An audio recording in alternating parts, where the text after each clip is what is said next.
Assalamualaikum warahmatullahi wabarakatuh. Perkenalkan, nama saya Nofrian Fikriansyah dari Pendidikan Bahasa Indonesia. Dan di sini saya akan menjelaskan tentang materi sastra anak. Nah, sini saya akan menjelaskan 3 materi tentang sastra anak. Yang pertama itu ada pengertian sastra anak. Yang kedua itu ada manfaat belajar sastra anak. Yang ketiga ada ragam sastra anak. Nah, yang pertama saya akan menjelaskan tentang sastra anak. Sastra anak merupakan bagian dari sastra pada umumnya yang dibaca oleh orang dewasa. Namun dalam beberapa aspek, sastra anak memiliki ciri atau karakteristik khusus yang membedakannya dengan sastra secara umumnya atau sastra orang dewasa. Itulah sebabnya pengertian sastra secara umumnya tidak serta-merta dapat diperlakukan untuk pengertian sastra anak. Dalam pengertian sederhana, Nurgiantoro 2005 mendefinisikan sastra anak sebagai karya sastra yang menempatkan sudut pandang anak sebagai pusat penceritaan. Dan pengertian lain seperti dikemukakan oleh Sarumpet 2010. Menurutnya sastra anak adalah karya sastra yang khas dalam dunia anak, dibaca anak, serta pada dasarnya dibimbing oleh orang dewasa. Sastra anak merupakan karya yang dari segi bahasa memiliki nilai estetik dan dari segi isi mengandung nilai-nilai yang memperkaya pengalaman rohani bagi kalangan anak-anak.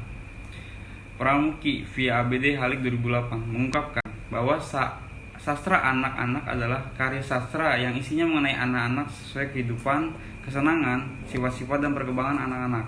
Sedangkan menurut Solehan via ABD Halik 2008 membagi pengertian sastra anak atas 2 bagian yang sebagai berikut. Yang pertama, sastra anak adalah sastra yang ditulis oleh pengarang yang usianya remaja atau dewasa. Yang kedua, sastra anak adalah sastra yang ditulis oleh pengarang yang usianya masih tergolong anak-anak saja, mencerminkan corak kehidupan dan kepribadian anak. Dan yang kedua ada manfaat belajar sastra anak. Yang pertama itu ada sastra memberikan kesenangan, kegembiraan dan kenikmatan kepada anak-anak. Yang kedua, ada sastra dapat mengembangkan imajinasi anak-anak dan membantu mereka mempertimbangkan dan memikirkan alam, insan, pengalaman, atau gagasan dengan berbagai cara. Yang ketiga, ada sastra dapat memberikan pengalaman-pengalaman aneh yang seolah-olah dialami diri sendiri oleh para anaknya itu sendiri. Nah, yang keempat, ada sastra dapat mengembangkan wawasan pada anak menjadi perilaku insani. Dan yang kelima ada sastra dapat menyajikan serta memperkenalkan kesemestaan pengalaman kepada para anak. Yang keenam, sastra anak merupakan sumber utama bagi penerusan warisan dari satu generasi ke generasi lain atau berikutnya. Yang ketiga ada ragam sastra anak. Genre yang dapat dipahami sebagai satu macam atau tipe kesastraan yang memiliki karakteristik umum. Karena menurut Lukens 2003 membagi sastra anak secara rinci, namun terjadi ketimpang-tindihan di sana-sini karena suatu cerita dapat dimasukkan dalam lebih dari satu subgenre dengan kriteria yang berbeda-beda. Secara garis besar, Lukens mengelompokkan genre sastra anak ke dalam 6 macam, yaitu realisme, fiksi formula, fantasi, sastra tradisional, puisi, dan non-fiksi. Yang pertama tuh ada realisme. Realisme dalam sastra dapat dipahami bahwa cerita yang dikisahkan itu mungkin saja ada dan terjadi. Peristiwa dan jalan cerita yang dikisahkan masuk akal atau logis. Yang kedua ada fiksi formula, memiliki pola-pola tertentu yang membedakannya dengan jenis yang lain. Walau hal tersebut tidak mengurangi orisinalitas cerita yang dikreasikan oleh penulis, karena itu tidak mau merupakan sesuatu yang bersifat membatasi.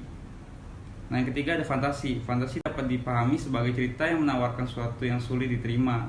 Fantasi sering juga disebut cerita fantasi dan perlu dibedakan dengan cerita rakyat fantasi yang tidak pernah dikenalkan siapa penulisnya, mencoba menghadirkan sebuah dunia lain di samping dunia realitas. Yang keempat, sastra tradisional.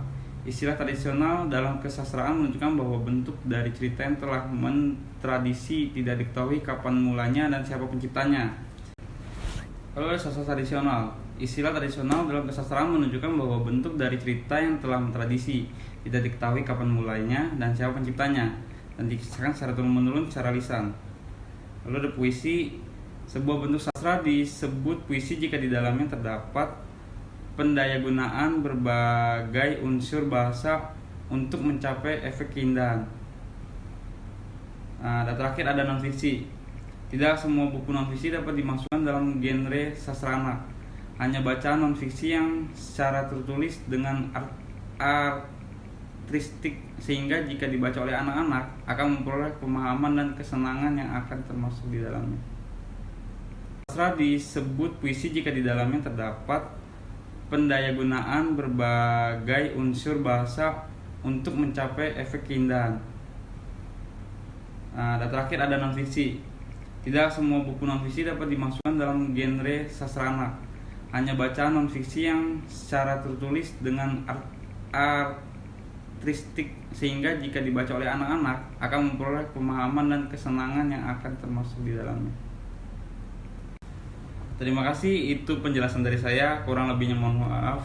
Wabillahi taufiq wa hidayah. Wassalamualaikum warahmatullahi wabarakatuh.